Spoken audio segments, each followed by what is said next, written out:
अरिहंत को नमन, अरिहंत को नमन, सिद्ध प्रभु को नमन, सिद्ध प्रभु को नमन। आचार्य को नमन, आचार्य को नमन, उपाध्याय को नमन, उपाध्याय को नमन। सर्व साधु को नमन, सर्व साधु को नमन। यह मेरे पंच गुरु, इनको सदा नमन। इनके नमन से हो मुक्ति पथ पे गमन। इनकी ही भक्ति में हो मेरे मन वचन। अरिहंत जय जय, सिद्ध प्रभु जय जय। साधु जन जय जय, जिन धर्म जय जय। अरिहंत मंगलम, अरिहंत मंगल, सिद्ध प्रभु मंगल। साधु जन मंगल, जिन धर्म मंगल।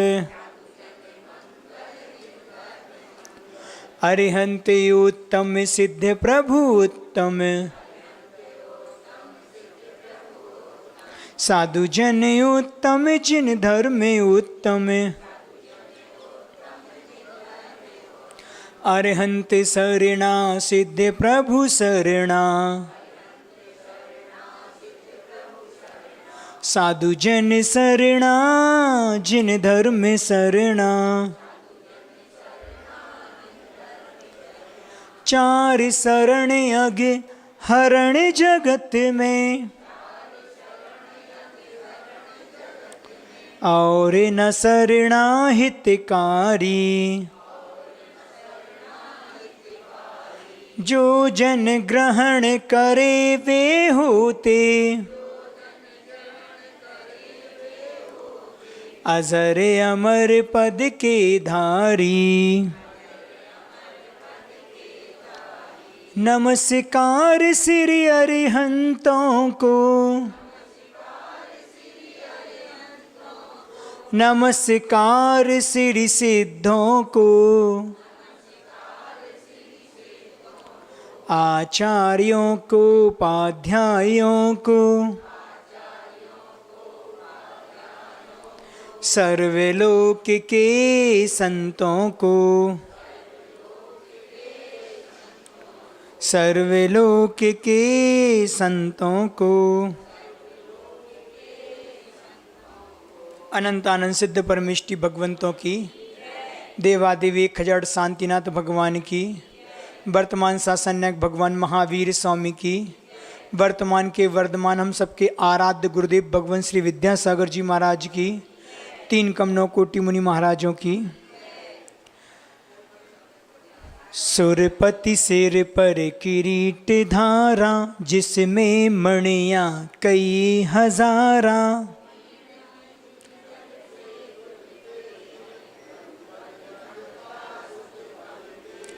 सम्यक्त्वाद के बस गुण धारे, बश विद विधिर पुरासन हारे।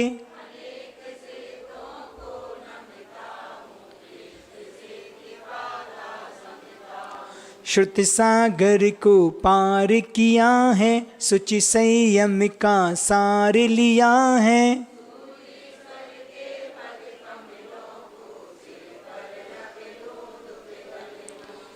उन्मार्गी के मद तम हरते, जिनके मुख से प्रवचन झरते।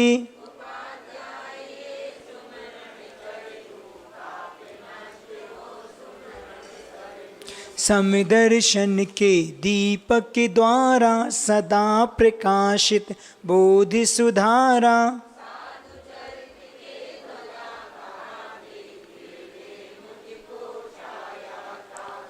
विमल गुणालय सिद्धि जिनों को, उपदेशक मुनि गणी गणों को।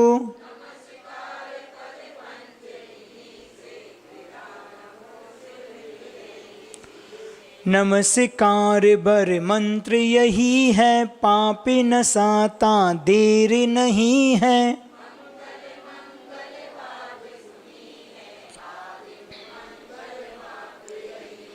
सिद्ध शुद्ध है जय अरहंता, गणी पाठ का जय ऋषि संता।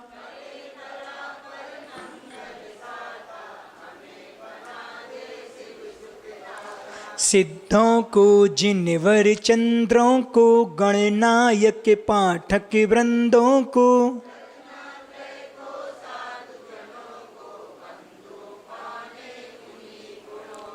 सुरपति चूड़ामणि किरणों से, लालित सेवित सतों दलों से।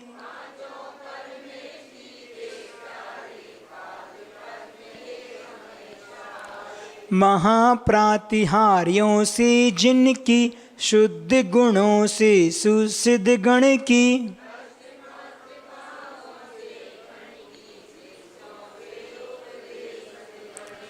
बशविद योगांगों से मुनि की, करूं सदा दुति सुचि से मन की।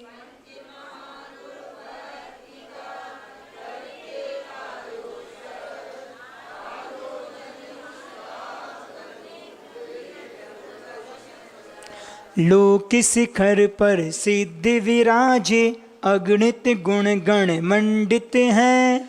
प्रातिहार्य आठों से मंडित, जिनवर पंडित पंडित हैं।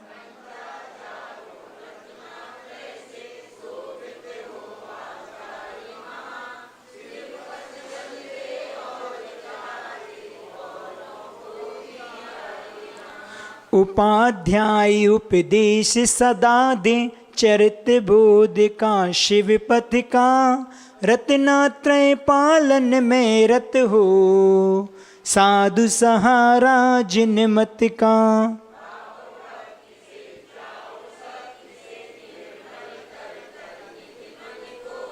बंधु पूजू अर्चन कर लूं, कष्ट दूर हो कर्म चूर हो। बोधि लाभ हो सदगति हो, मिले सामने सन्मति हो। मिले सामने सन्मति हो। चलिए प्रतिक्रमण निकाल लें आप लोग। हे जिनेन्द्र, हे देवादिदेव, हे वीतराग सर्वज्ञ तोपदेशी अरिहंत प्रभु, मैं पापों के प्रक्षालन के लिए, पापों से मुक्त होने के लिए, आत्मोत्थान के लिए, आत्म जागरण के लिए प्रतिक्रमण करता हूँ। पापी, दुरात्मा, जड़ बुद्धि, मायावी, लोभी और राग देश से मलिन चित्त वाले मैंने जो दुष्कर्म किया है, उसे हे तीन लोक के अधिपति, हे जिनेन्द्र देव, निरंतर समीचीन मार्ग पर चलने की इच्छा करने वाला मैं आज आपके पाद मूल में निंदापूर्वक उसका त्याग करता हूँ। चिदानंदे के रूप आए जिनाए परमात्मने, परमात्म प्रकाशाय नित्यम सिद्धात्मने नमः। मैं नित्य उन परम सिद्धि के प्राप्त परमात्मा को नमस्कार करता हूँ, जो परमात्म पद के प्रकाशन में अग्रसर हुए हैं, जिन्होंने अनेक रूपता में स्थित चिदानंद प्रभु को सन्मार्ग के आधार पर स्वयं को परमात्म पद में स्थित कर जिस परमात्मा पद को दर्शाया है, मुक्ति प्राप्त की है, अनेक गुणों के भंडार हुए हैं। मैंने भूल से मिथ्यात्ववश अज्ञान दशा में जो इतर निगोत 7 लाख, नित्य निगोत 7 लाख, पृथ्वी का है 7 लाख, जल का है 7 लाख, अग्नि का है 7 लाख, वायु का है 7 लाख, वनस्पति का है 10 लाख, 2 इंद्रिय 2 लाख, 3 इंद्रिय 2 लाख, 4 इंद्रिय 2 लाख, पंचेंद्रिय पशु 4 लाख, मनुष्य गति 14 लाख, देव गति 4 लाख एवं नरक गति 4 लाख, कुल 84 लाख योनि, माता पक्ष पिता पक्ष 199 लाख करोड़, बादर सूक्ष्म पर्याप्त अपर्याप्त और लब्धि अपर्याप्त आदि जीवों की आराधना की हो तथा इनसे राग देश द्वारा जो पाप लगा हो वह सब मिथ्या होवे, मैं पश्चाताप करता हूँ। हे भगवान, मैंने 4 आर्त ध्यान, 4 रौद्र ध्यान या अतिचार अनाचार कर तथा त्रस जीवों की प्रार्थना की हो, सप्त व्यसन सेवन किए हो, सप्त भयों का अष्ट मूल गुण रूप व्रत में अतिचार लगे हों, 10 प्रकार बहिरंग परिग्रह, 14 प्रकार का अंतरंग परिग्रह रखा हो, 15 प्रमाद के वशीभूत होकर 12 व्रतों के 5-5 अतिचार, इस प्रकार 60 अतिचारों में पानी छानने में, जीवानी यथा स्थान न पहुँचाने में जो भी पाप लगाया हो वह सब मिथ्या होवे, मैं पश्चाताप करता हूँ। कल जो है ना, यहाँ पर जो 60 अतिचार होता है ना, कल दोपहर की व्याख्या में इनका वर्णन होगा। 7वां अध्याय है ना कल, तो 7वें अध्याय में 60 अतिचार, 5 सम्यक दर्शन के और 5 सरल लेखना के, ऐसे 70 अतिचारों को वर्णन बताएंगे। आप जो बेतरी श्रावक है वो ध्यान से सुने कि कौन कौन से अतिचार लगते हैं, और जो बनना चाहे श्रावक वो भी सुने। बने चाहना में, लेकिन उसका ज्ञान तो होना चाहिए कि हम अपनी गृहस्थी में रह के अपने व्रत नियम के साथ कौन कौन से अतिचार लगाते हैं। तो जिसको अगर भावना हो तो कल दोपहर की कक्षा में आके सुन ले।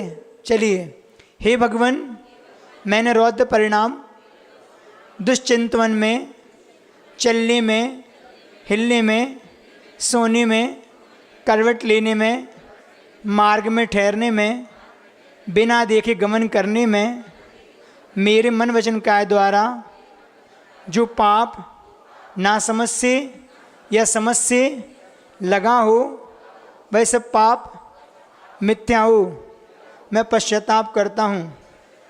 देखो, इसमें यहाँ रौद्र परिणाम का दुष्चिंतन आया है, मतलब ऐसे परिणामों के साथ दुष्चिंतन करना कि जो रौद्र हो।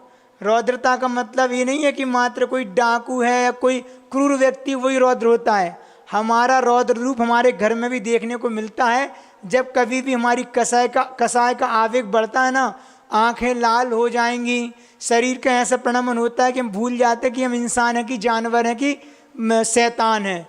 इसलिए ये चीज़ यहाँ लिखनी पड़ी। कई बार ऐसे प्रसंग आते हैं कि हमारा इस प्रकार की कसाय का आवेग आ जाता, जो रौद्र रूप हो जाता है। फिर मरने मारने की बात आ जाती है। कहाँ से आते प्रसंग? तो आते हैं कि जहाँ मरने मारने की, अपने परिणाम में इतनी कलुषता आ जाना, आंखें लाल हो जाना, अपने विवेक से शून्य हो जाना, ये सारी चीज़ें रौद्र परिणामों को अंतर्गत आती हैं और गृहस्थी में ये चीज़ होती है। इसको अपन ध्यान रखें। हे भगवान, मैंने सूक्ष्म अथवा बादर कोई भी जीव पैर तले, करवट बदलने में, बैठने उठने में, चलने फिरने, झाड़ू लगाने में, संरंभ समारंभ आरंभ के द्वारा, रसोई व्यापार इत्यादि आरंभ में सताए हों, भय पहुँचाया हो, मरण को प्राप्त हुए हों, दुख का अनुभव कराया हो, छेदन वेदन से मन वचन काय द्वारा जाने वे जाने में दुख प्राप्त कराया हो, वह सब दोष मिथ्या होवे, मैं पश्चाताप करता हूँ। मैं सर्व जनेन्द्र की वंदना करता हूँ।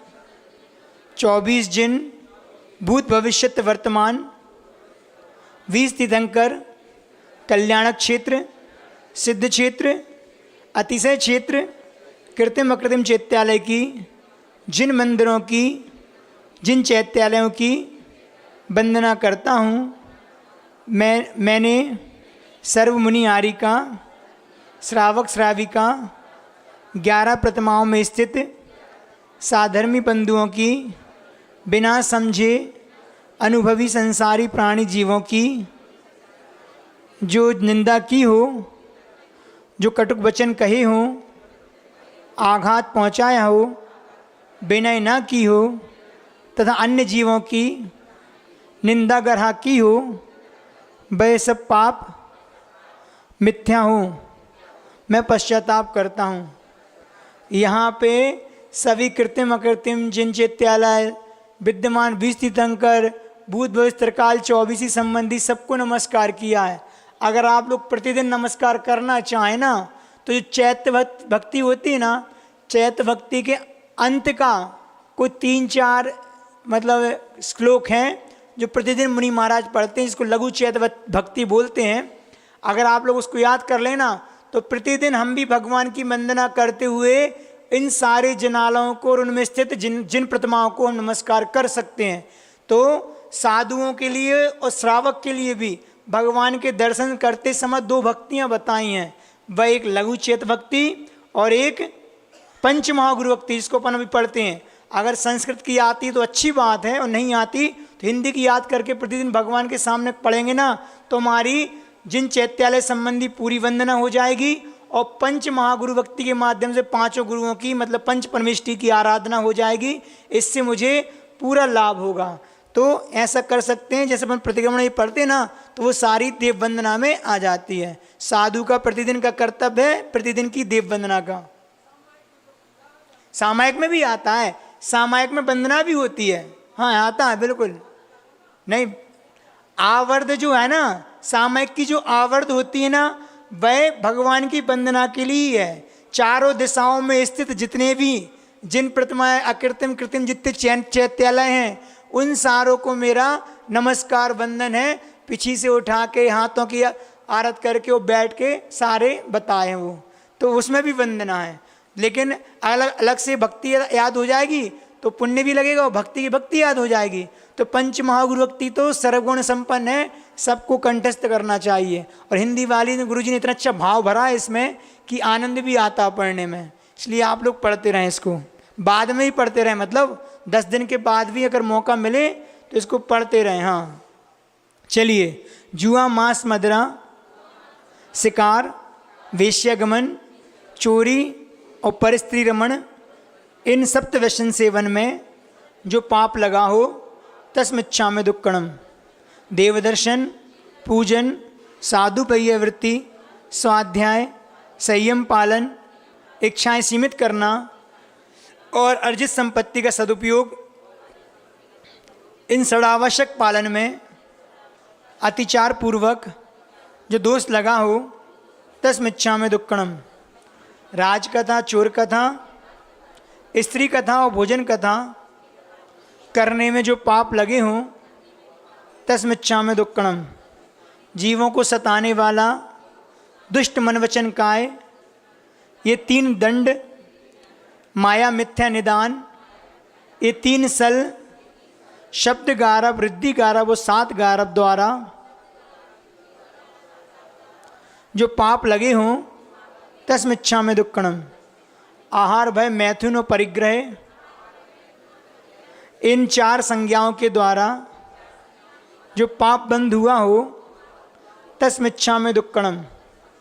अहलोक भय परलोक भय मरण भय वेदना भय अगुप्ति भय आरक्षा भय और आकाशमत भय द्वारा जो पाप बंद हुआ हो तस्मिच्छामि दुक्कड़म।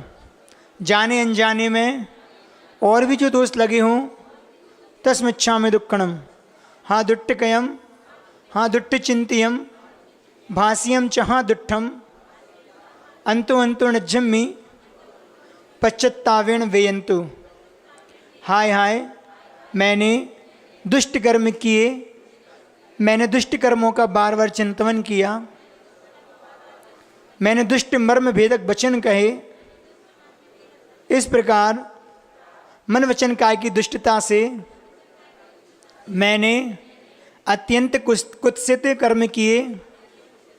उन कर्मों का मुझे अत्यंत पश्चाताप है।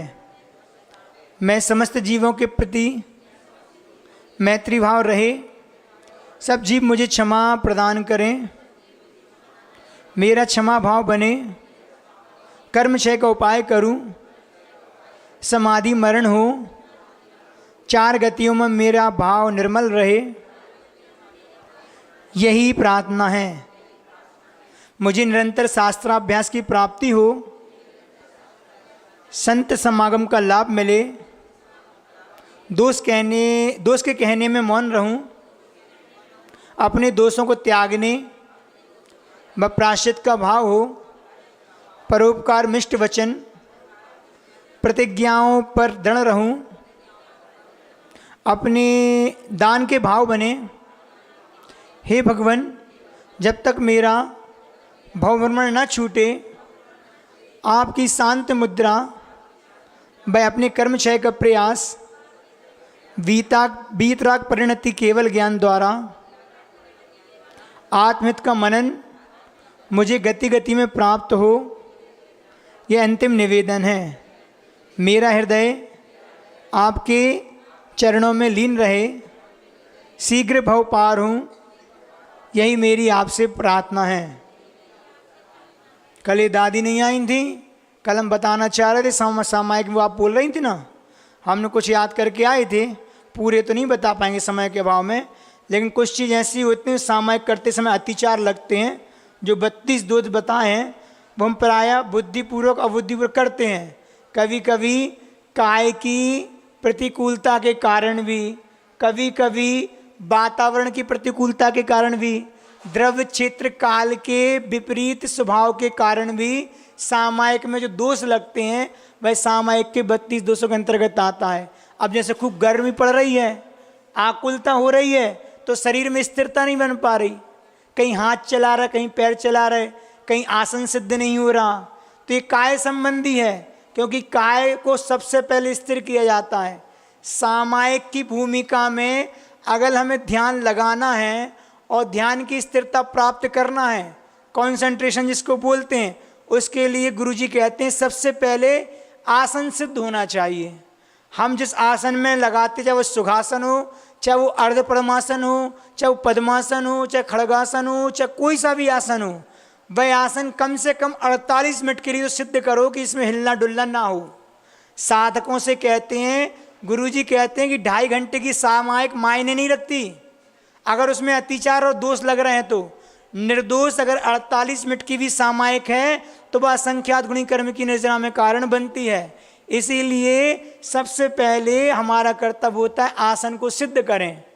तो आसन की सिद्ध होने के बाद भी शरीर संबंधी कोई प्रतिकूलता होती है, आहार आदि कभी विकृत हो जाते हैं, अंतराय आदि साधु को आते हैं, तो वो जो दोष लगते हैं, हाथ पैर का हिलना डुलना होता है।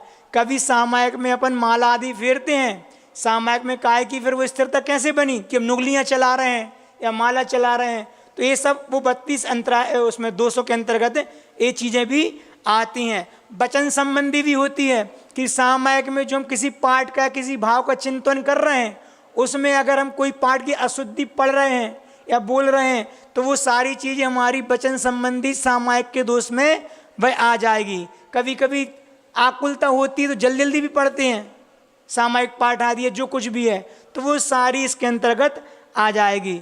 और अगर मन की बात करो तो मन की चंचलता भी कभी कभी हमारे लिए दोष को पैदा करती है। कैसी चंचलता है कि अब पाठ आदि तो कर रहे हैं लेकिन अब ध्यान कहीं और जा रहा है, और पता पड़ी कि पाठ कर रहे थे सामायिक और एकदम पता नहीं भक्तांबर के कोई श्लोक पे पहुंच गए, बाद में ध्यान आया कि हम कहाँ से कहाँ पहुंच गए। तो ये सारी मन वचन काय की अस्थिरता, चंचलता, प्रमाद के कारण, प्रतिकूलता का कारण जो होता है, ऐसे 32 प्रकार के दोष सामायिक के लगते हैं। इसलिए वो तो लगते तो हैं, लेकिन इसीलिए तो प्रतिबंध कर रहे हैं कि जो भी मेरे आवश्यकों में दोष लगे, जो भी मेरी चर्या में दोष लगे उनके लिए भगवान मैं मन वचन काया की शुद्धि पूर्वक ये प्रतिक्रमण कर रहा हूँ। इसलिए प्रतिक्रमण अपने आप में सर्फ एक्सेल से भी ज़्यादा काम करता है। इतने अच्छे से आपके कपड़े नहीं चमक सकते सर्फ एक्सेल से, लेकिन प्रतिक्रमण के माध्यम से आत्मा की चमक अपने आप बन जाती है। इसलिए बहुत बड़ा हथियार है अपने कर्म रूपी शत्रुओं को मारने के लिए। सबसे बड़ा शस्त्र अगर कोई है तो वह प्रतिक्रमण और सामायिक है। इसलिए इसका महत्व है बहुत। इसलिए गुरुजी बार बार प्रेरित करते हैं और चीज करो या ना करो। गुरुजी कहते हैं दिन भर स्वाध्याय के लिए नहीं लिखा। साधु के जीवन में 28 मूल गुणों की चर्याओं में स्वाध्याय नहीं आया, आवश्यक में उत्तर गुण में है। तो उनने कहा क्यों नहीं रखा? तो उनने कहा कि आप जो वंदना करते हैं, स्तुति करते हैं, प्रतिक्रमण करते हैं, ये सारा आपका स्वाध्याय के रूप में है। अब अगर साधु मात्र प्रतिक्रमण भी करता है दिन भर में तो वो उसका स्वाध्याय कहलाता है। इसलिए इसका बहुत महत्व है। चलिए अपन सामायिक पाठ करते हैं, फिर दूसरी चीज बात करेंगे। हम अपन बाद में बात कर लेंगे। मुनिचर्या श्रावक चर्या में यह आवश्यक है,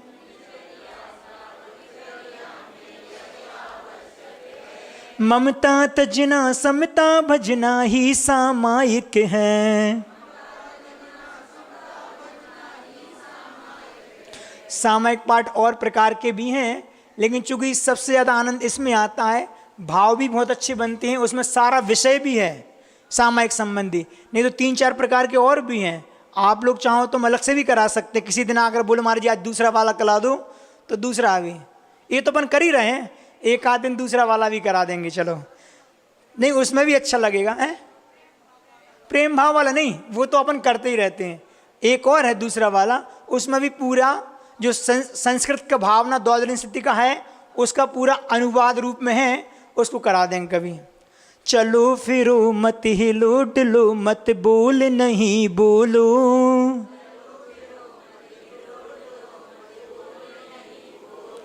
कुछ ना सोचो कुछ ना चाहो बस निश्चल हो लो।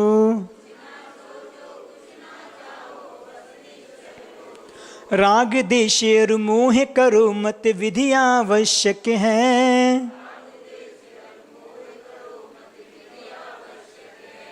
ममता तजना समता भजना ही सामायिक है। आने वाली अंतिम घड़ियां कैसे सुधरेंगी,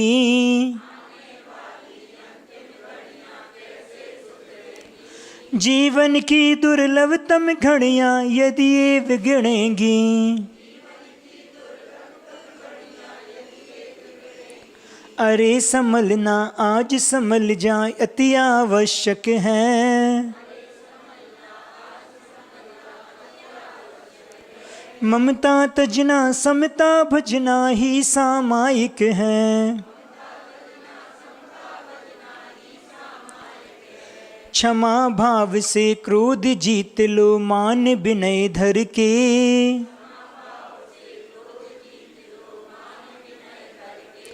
ऋजुता से माया को जीते लोभ तोष करके,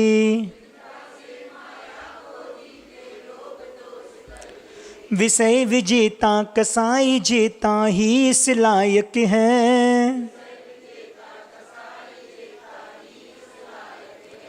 ममता तजना समता भजना ही सामायिक है। आवश्यक में आवश्यक हो आवश्यकता है, आवश्यक करने वालों की आवश्यकता है,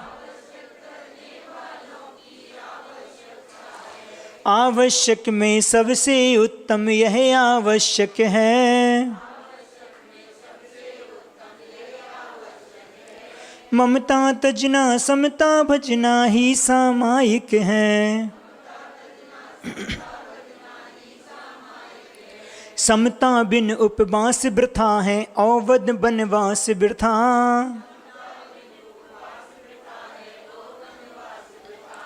मौन ध्यान अध्ययन अध्यापन जानो व्यर्थ प्रथा, समता धन ही संत जनों को शिव सुखदायक है।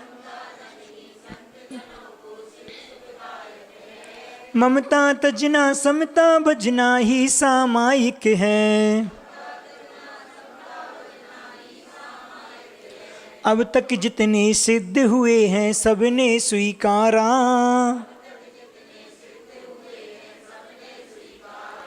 सिद्ध हो रहे आगे होंगे सामायिक द्वारा। आत्म सिद्धि पाने वालों को सिद्धि प्रदायक है। ममता तजना समता भजना ही सामायिक है। कुछ भी टूटे कुछ भी फूटे या सब जग रूठे।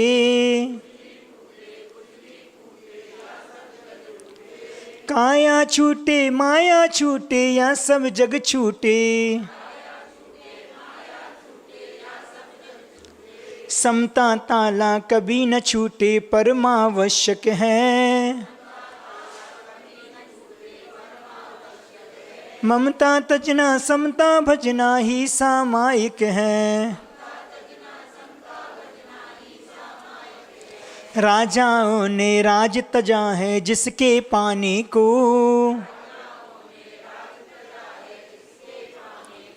सम्राटों ने ताज तजा है जिसके पाने को। बेदुर्लभ सामायिक कर लो जो आवश्यक है। ममता तजना समता भजना ही सामायिक है। जन्म मरण में लाभ हानि में हर पल समता हो।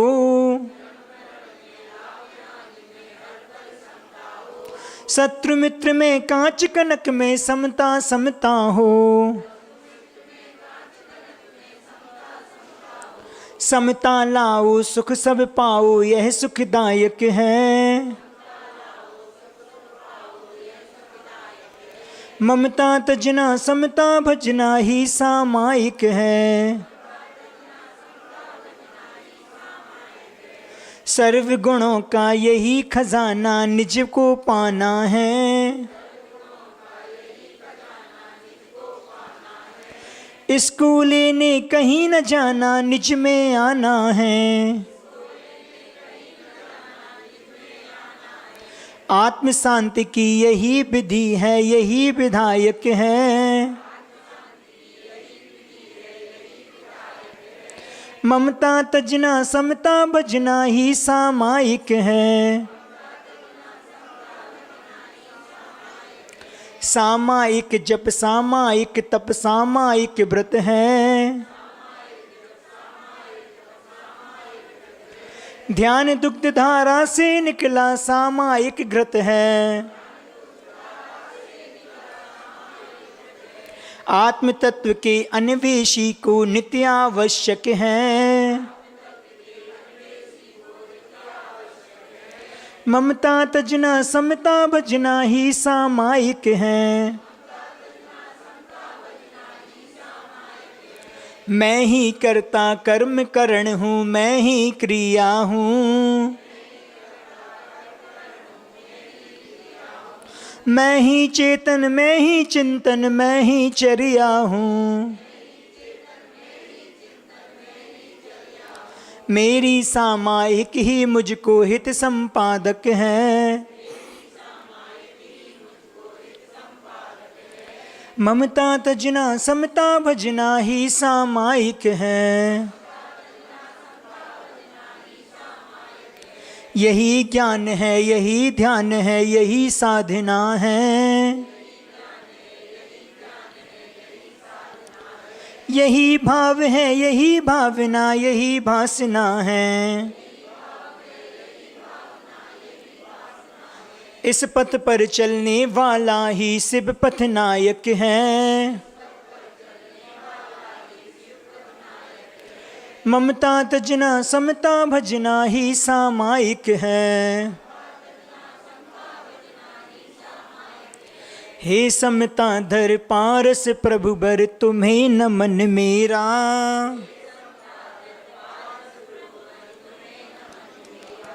हे समता धर संत यशोधर तुम्हें नमन मेरा। सामायिक में समता धरना सदा नियामक है। ममता तजना समता भजना ही सामायिक है।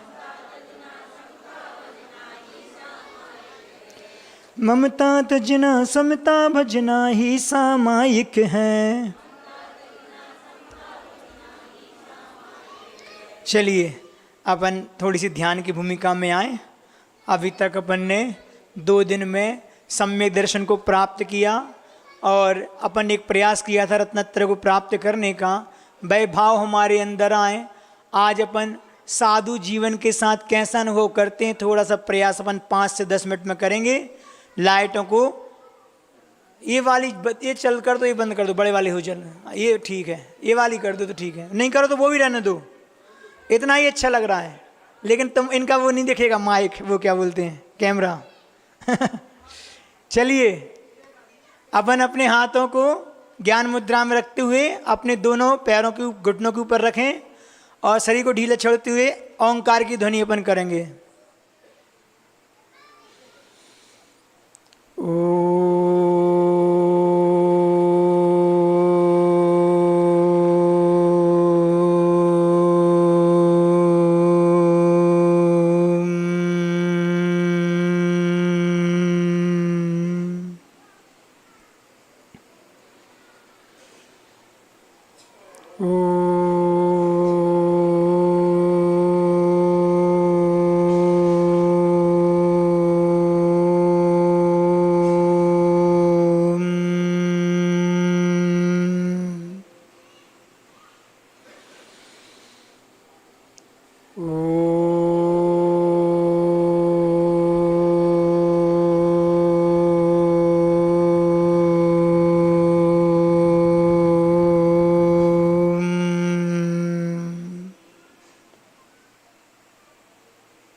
जिस दुर्लभ रत्नात्रय को प्राप्त करने में मैंने कई पर्यायों का नाश किया है, वह रत्नात्रय का प्राप्त होना, उसका अनुभव होना मैंने पिछले कुछ समय से देखा है। एक वो आनंद की प्राप्ति जो पहले मुझे कभी नहीं हुई, उसका अनुभव मैं आज और अब कर रहा हूँ। रत्नत्रय को प्राप्त करके, साधु जीवन की विशुद्धि को प्राप्त करके, वह साधुपन जो बाह्य में द्रव्य लिंग को धारण करता है और वह साधु जो अंतरंग में भावलिंग को धारण करता है, दुर्लभता से जिसको प्राप्त किया है, वह दुर्लभ साधु का जीवन मैं आज अपने आप में जी रहा हूँ, मैं महसूस कर रहा हूँ। जो मैंने कल्पना में भी नहीं सोचा, वास्तव में आज वो दुर्लभ निधि मुझे प्राप्त होती दिख रही है। दुर्लभ है मुनिव्रत के पालन और दुर्लभ है शुद्ध भाव करना। दुर्लभ है वह शुद्धोपयोग और दुर्लभ है वह केवल ज्ञान की प्राप्ति। पर उस दुर्लभ पर्याय को प्राप्त करने का आज मैंने पहला कदम कर लिया है, पहला कदम मैंने रख लिया है। जो मोक्ष मार्ग सम्यक दर्शन ज्ञान चारित्र के माध्यम से प्राप्त होता है, उस रत्नत्र रूप सम्यक दर्शन ज्ञान चारित्र को मैंने आज अंगीकार कर लिया है। मेरा कदम मोक्ष की ओर बढ़ गया है। लक्ष्य मुझे प्राप्त करना है। विश्वास है लक्ष्य की प्राप्ति होगी, क्योंकि सही दिशा में मैंने कदम आगे बढ़ाए हैं। बहुत जल्दी मैं उस केवल्य की प्राप्ति करूंगा जिसको पाने के लिए बड़े बड़े योगियों ने अपने जीवन को समर्पित किया है। मेरे पास कितना सा वैभव था, उसको छोड़ने में मुझे इतना समय लगा। धन्य हैं वे महापुरुष जिन्होंने 6 खंड की संपदा को, इतने वैभव को, इतने धन को उन्होंने जब छोड़ा, त्याग किया तो अंतर्मूर्त में केवल ज्ञान को प्राप्त कर लिया। भगवान, मेरा सामर्थ्य इतना कमज़ोर अभी तक पड़ा था, लेकिन आज तो मैंने सोच लिया है कि जिस अवस्था को उन महापुरुषों ने प्राप्त किया है और जिनके कारण वो महापुरुष कहलाए, उस महापुरुष के पद को मैं प्राप्त करूँगा। मैंने मुनि बनने के बाद ये प्रण लिया है कि अब मुझे बाहरी दुनिया से और बाहरी दुनिया के लोगों से कोई प्रयोजन नहीं है। अब मुझे वहाँ जाना है, अब मुझे वो प्राप्त करना है जो आज तक प्राप्त नहीं हुआ। उस आत्म सुख की प्राप्ति के लिए मैं इन बाह्य नवकर्म, इन बाह्य निमित्तों से बहुत दूर जाना चाहता हूँ। मैं आज इन सब का त्याग करके उनसे दूर जाने के लिए अग्रसर हो रहा हूँ। आज मुझे किसी चीज़ का भय नहीं है। भय इसलिए नहीं है कि मैं सभी प्रकार के बहिरंग और अंतरंग परिग्रह का त्याग करके आज भय से मुक्त हो गया हूँ। मुझे एहसास हो गया है कि अगर संसार में भय है तो परिग्रह के साथ है, संपदा के साथ है, परिवार के साथ है। आज न परिवार है, न संपदा है, न किसी प्रकार का कोई विकल्प है। आज भय से मुक्त हूँ और मैंने अपने संकल्प को आगे बढ़ाते हुए आज मैं वहाँ से निकल के एक विहवान अटवी की ओर प्रस्थान कर रहा हूँ। ऐसे जंगल की ओर जा रहा हूँ, ऐसे अरण्य वन की ओर जा रहा हूँ जहाँ पे दूर दूर तक मनुष्यों का, इन नौकर्मों का कहीं से वहाँ तक जाना आना ना हो।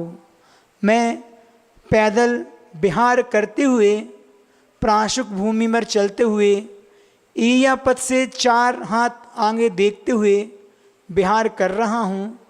अब मुझे ना आहार का विकल्प है, ना मुझे अब जल का विकल्प है, ना मुझे अब सोने का विकल्प है, ना मुझे अब किसी प्रकार का विकल्प है। मैं सारे विकल्पों से मुक्त हो गया हूँ।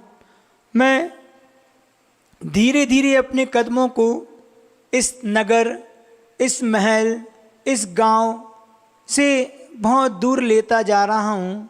मैं चला जा रहा हूँ। मुझे दूर से दिख रहा है कि एक ऐसे जंगल की ओर मैं प्रवेश कर रहा हूँ जो जंगल अपने आप में बहुत बड़ा जंगल है। उस जंगल में मात्र बड़े बड़े वृक्ष दिखाई दे रहे हैं। वृक्ष भी इतने सघन हैं कि जिसमें सूर्य का प्रकाश भी बहुत क्षण क्षण के अंदर आ रहा है। उस सघन प्रकाश में भी मैं अंदर प्रवेश करता जा रहा हूँ। आवाज़ें तो वहाँ पे कई प्रकार की आ रही हैं, लेकिन अब इन आवाज़ों से मुझे क्या प्रयोजन है। मुझे किसी प्रकार का कोई भय नहीं है। मुझे अपनी मृत्यु का आज डर नहीं है, क्योंकि मैं मृत्यु को जीतने का ही उपाय करने जा रहा हूँ। मृत्यु का डर मुझे इसलिए भी नहीं है कि मैं पाप से मुक्त हो गया हूँ। आज अगर मरण को प्राप्त भी होता हूँ तो मेरा समाधि संलेखना मरण होगा, इसीलिए मुझे उसका भी भय नहीं रहा।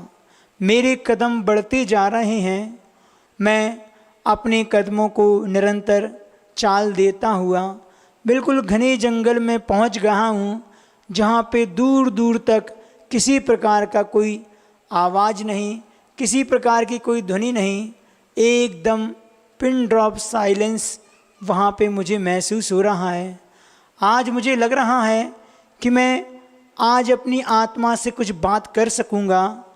आज मुझे लग रहा है कि मैं उस आत्मा के आनंद का अनुभव कर सकूँगा।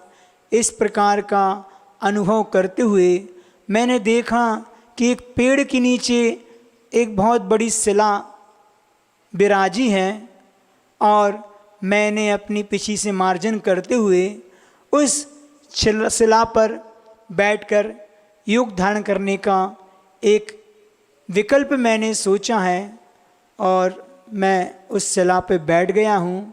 मैंने पद्मासन मुद्रा को धारण किया है। अपने हाथों को ज्ञान मुद्रा के माध्यम से मैंने उस अपूर्व ज्ञान की प्राप्ति करने के लिए एक उपक्रम शुरू किया है।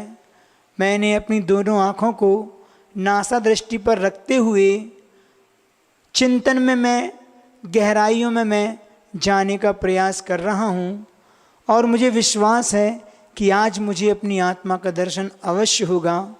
वो आनंद की अनुभूति मुझे होगी। मैं ऐसा विचार करूँगा कि कैसे ये आत्मा मेरे शरीर से पृथक हो, क्योंकि विश्वास है अनादिकाल से आत्मा शरीर में स्थित है, लेकिन आज तक आत्मा ने शरीर को अपना नहीं बनाया, और शरीर ने भी आत्मा को अपने में नहीं बना के रखा। आत्मा अलग है, शरीर अलग है। उन दोनों को भेद को मैं समझ गया हूँ। इस दोनों भेदों के माध्यम से मुझे अपनी आत्मा को पृथक करना है। इन कर्म, नौ कर्म, भाव कर्म से मुझे दूर हटते अपनी आत्मा को एक विशुद्ध स्थान पर पहुंचाना है, जहां से पहुंचाने के बाद मैं स्वयं नीचे फिर वापस नहीं आना चाहता। ऐसा मेरा चिंतन चल रहा है। मैं आत्मा की गहराइयों में जा रहा हूँ, और इतना मैं सोचते सोचते अपने आत्म स्वरूप की ओर लौटता हूँ। क्या विचार करता हूँ? शुद्धोहम बुद्धोहम निरंजनोहम अनंत ज्ञान स्वरूपोहम आनंद स्वरूपोहम केवल ज्ञान स्वरूपोहम द्रव्य कर्म रहितोहम भाव कर्म रहितोहम मिथ्यात्व रहितोहम प्रशांतोहम नित्यानंदोहम सल्लत्रय रहितोहम अनंत ज्ञान स्वरूपोहम ज्ञानानंद स्वरूपोहम सोहम सोहम सोहम।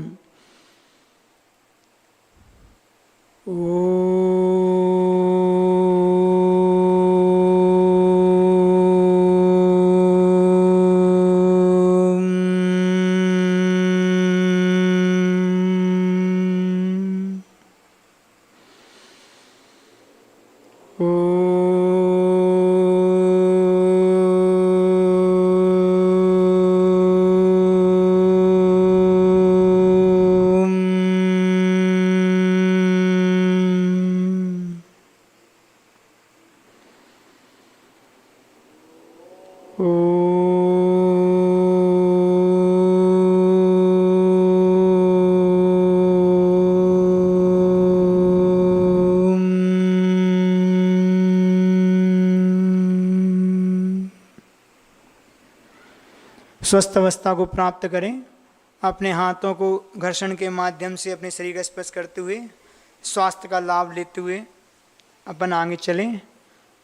आज अपन ने रत्नत्रय के माध्यम से एक विहवान जंगल में प्रवेश किया है, और कल अपन प्रयास करेंगे उपसर्ग के माध्यम से केवल ज्ञान की प्राप्ति कैसे होती है।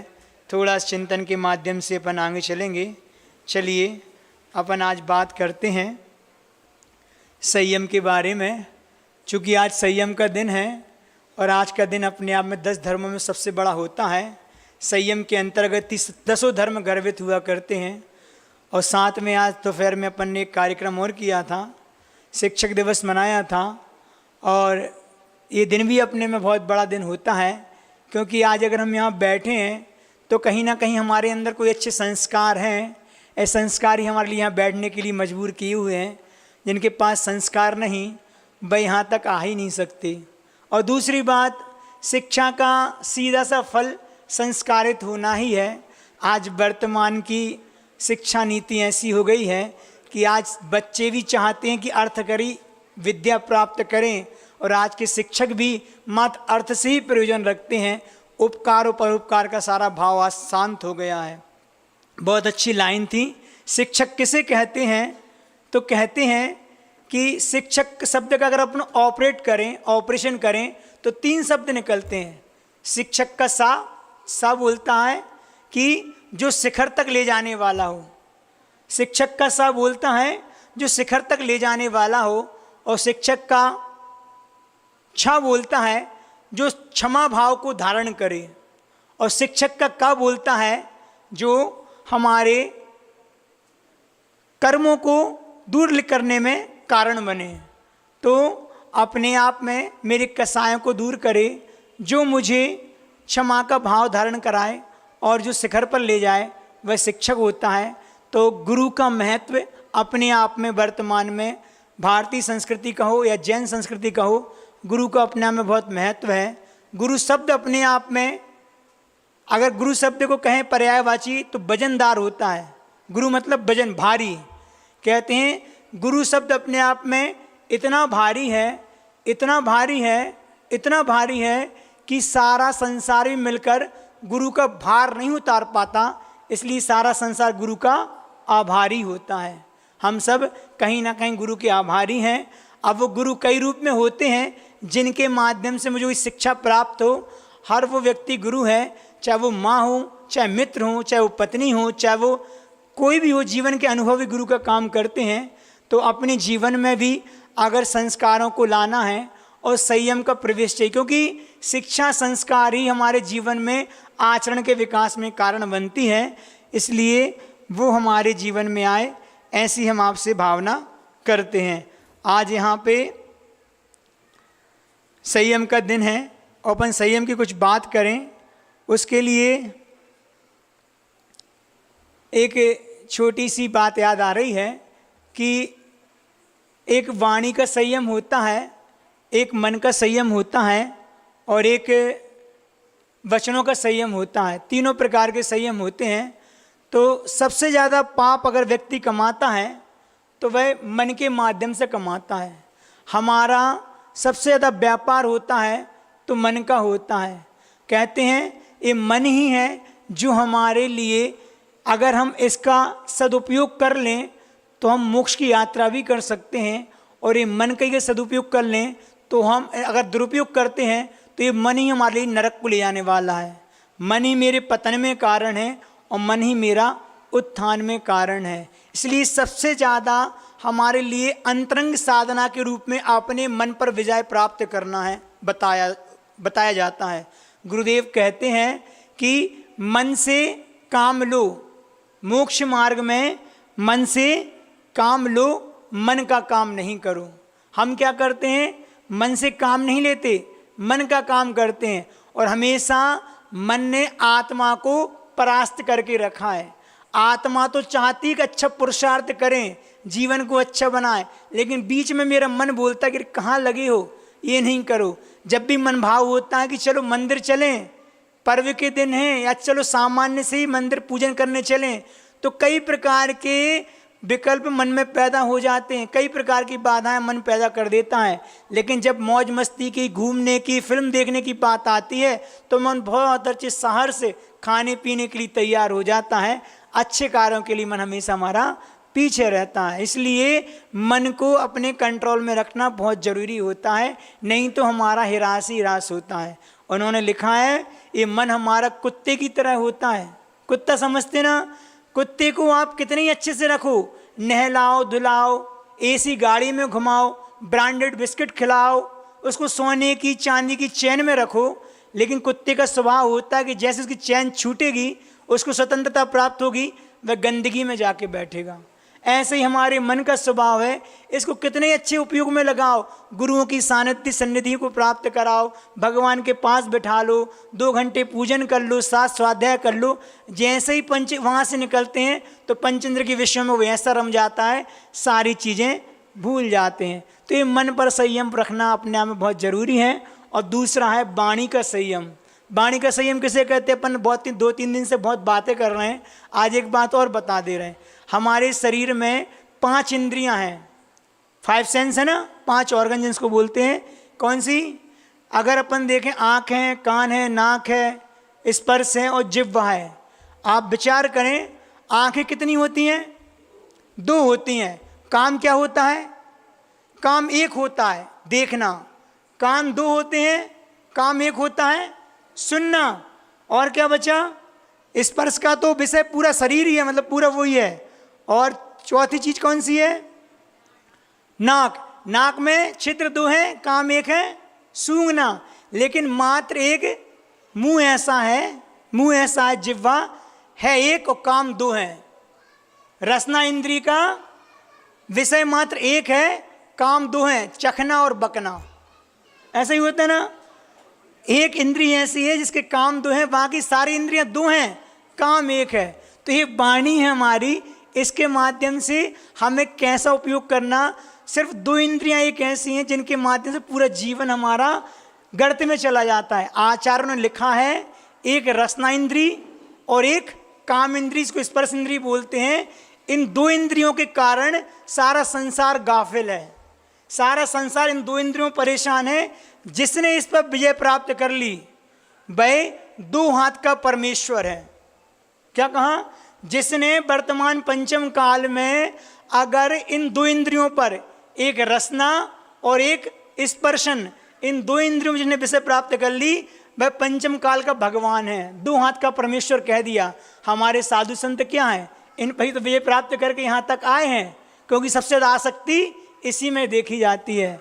एक सोमदेव सूर्य जी का एक श्लोक आता है यशस्तलक चिंपू काल में, कलऊ काले चले चित्ते देह चान्नादि कीट कई एत चित्र यद्यापि जिन रूप धरा नरा। क्या कह रहे हैं इसमें? कि कली काल है। एक काल कौन सा है? पंचम काल कली काल है। चलो चित्ते, इसमें भी हमारा चित्त कैसा है? चलायमान है। जरा जरा में कहाँ चला जाता है? उल्टी चीज़ों में जाता है, गलती सोच रखता है। कले कालो चले चित्ते देह चान्नादि कीट कई। और जो देह है हमारे शरीर है, ये अन्न का कीड़ा है।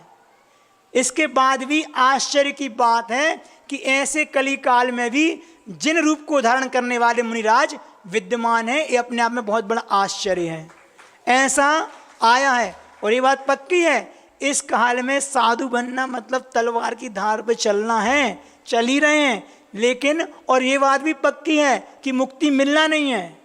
फिर भी एक पुरुषार्थ इतना कर रहे हैं कि सर्दी गर्मी सहन कर रहे हैं, अंतराय सहन कर रहे हैं, उपवास की साधना कुछ भी कर रहे हैं, लेकिन एक विश्वास है कि जब भी मंजिल मिलेगी तो इसी मार्ग से मिलेगी। और कुछ अभी हो रहा हो ना हो रहा हो, असंख्यात गुणी कर्म की निर्जरा में तो कारण बनी रहे हैं। हम एग्जाम में बैठ गए हैं, ये बात भी पक्का है कि सप्लीमेंट्री आएगी, लेकिन ये बात भी पक्की है कि पहले पेपर हमारा क्लियर होगा।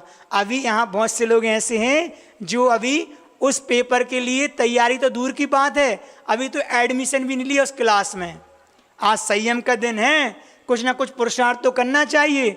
दुनिया की चीज़ों को खरीदने के लिए दुनिया के अवसरों पर जन्मदिन और एनिवर्सरी सब मनाते हो, लेकिन कभी भाव नहीं है कि इन दिनों में हम कुछ अपने जीवन का विकास करके संयम की राह में आगे बढ़ें। बिना गुरुजी कहते हैं, आवृत्ति बनकर 100 वर्ष भी जी जाओ, कुछ फर्क नहीं पड़ने वाला। जमीन पर बोझ हो, पशुओं की तरह हैं। 5 इंद्रियां आपको मिली हैं, 5 इंद्रियां पशु को मिली हैं, लेकिन इंसान और जानवर में कितना अंतर है। इंसान बनने के बाद आपको एक अवसर मिला है पुरुषार्थ करने का, व्रत संयम के साथ जीवन को आगे ले जाने का। और अगर उसका आप पुरुषार्थ नहीं करते तो आप पशुवत हो। तो असंयम के साथ 100, 100, 150 बस जीने से कोई प्रयोजन नहीं है। संयम के साथ 10-15 साल भी जी गए ना, 2 वर्ष भी जी गए, 1 वर्ष भी जी गए या 1 महीना भी जी गए, तो जीवन को हमने सार्थक कर लिया। आज संयम का दिन है, अपन थोड़ा सा पुरुषार्थ करें, हम अपने जीवन में संयम लेके आए। देखो, एक वज्रदंत नाम के एक चक्रवर्ती हुए, वह अपने सिंहासन पर बैठे थे। उनका सेवक एक सहस्त्र दल, 1000 दलों वाला एक कमल का फूल लेकर उनके चरणों में भेंट करने लाया। और जैसे ही उन्होंने फूल को देखा तो फूल के अंदर उस सहस्त्र दल में क्या था, एक मरा हुआ भौरा पाया। जैसे ही भौरे को देखा तो उन्होंने कहा, देखो कि भौरा अपनी आसक्ति के कारण इस कमल में मरण को प्राप्त हो गया। ये तो मात्र एक इंद्रिय के विषय में गाफिल होकर मरण को प्राप्त हुआ। मैं ऐसा तुच्छ प्राणी कि मैं 5 इंद्रियों के विषयों में गाफिल हूँ, तो मेरा तो क्या हाल होना है, मैं तो नरक का पात्र न बन जाऊं। वैराग्य उत्पन्न हो गया थोड़े से क्षणिक उस प्रसंग के माध्यम से, और अपने राज्य का त्याग करके जंगल को जाने लगा। और जब राज का त्याग करने के लिए अपने पुत्र के पास गया, युवराज के पास, कि लो ये धन, ये राज्य संचालन तुम करो, तुम्हें मैं राजा का पद देता हूँ, तो उसका पुत्र कितना प्यारा जवाब देता है कि बोलता है, पिताजी ये राज जो हमें दे रहे हो ये अच्छा है कि बुरा है? अगर अच्छा है तो आप त्याग क्यों कर रहे हो, और बुरा है तो आप अपने प्रिय बेटे को बुरी चीज कैसे दे सकते हैं? ना मुझे राज चाहिए, जो पुरुषार्थ आप कर रहे हैं वही पुरुषार्थ मैं करूंगा।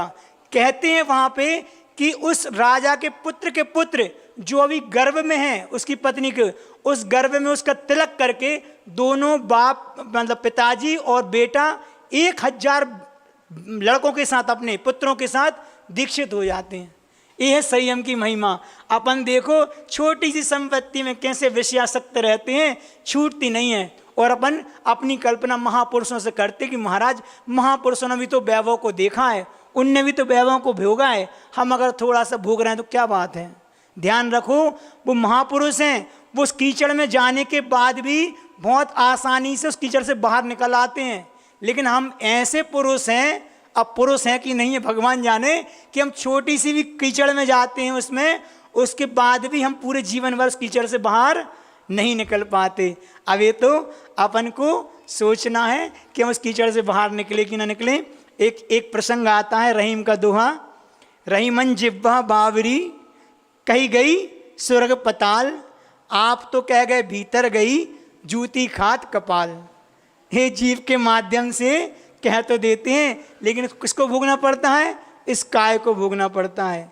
एक बार ऐसा हुआ, दांत और जिब्बा में कुछ बहस छिड़ गई, जीव में और दांतों में बहस छिड़ गई।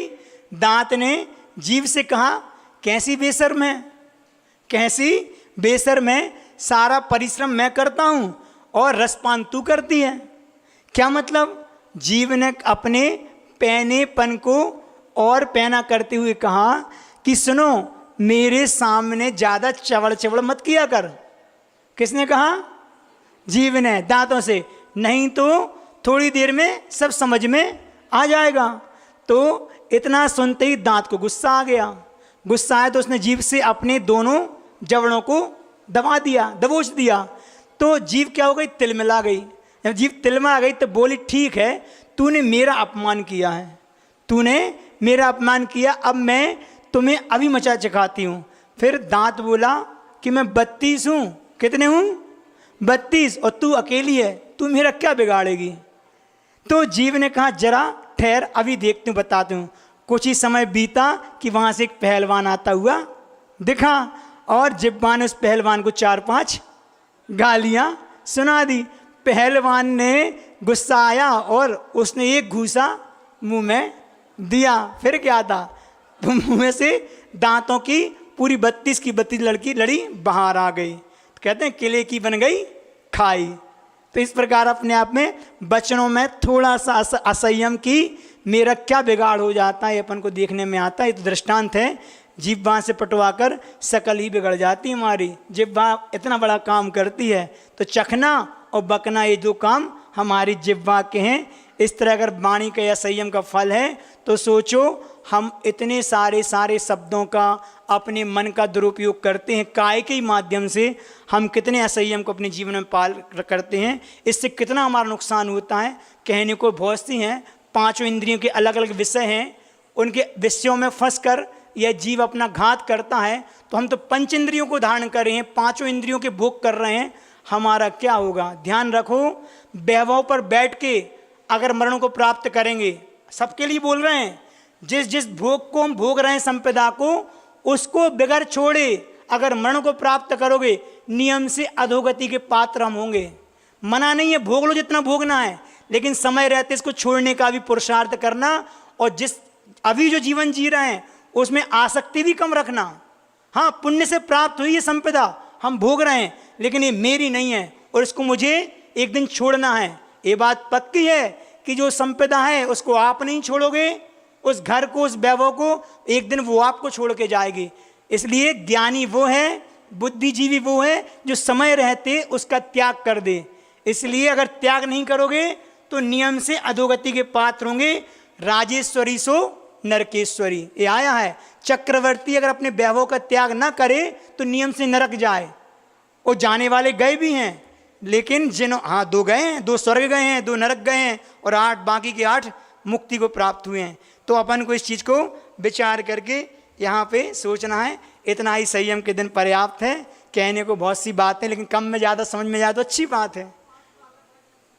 कौन सा वालों? 5 इंद्रिय वालों आप सुनाइयो, हमें तो जौन सर हम वो सुना दे रहे हैं। अभी गुरुजी वाला हमने सोचा था, आज तुम सुना दे रहे हैं। बगैर म्यूजिक के ही बहुत आनंद आता है, ध्यान रखो आप लोग, हम सुना दे रहे हैं। ग्रीष्म की धूप में, शीत की धुंध में, बरसा में तरु तले ठूठ से जो खड़े।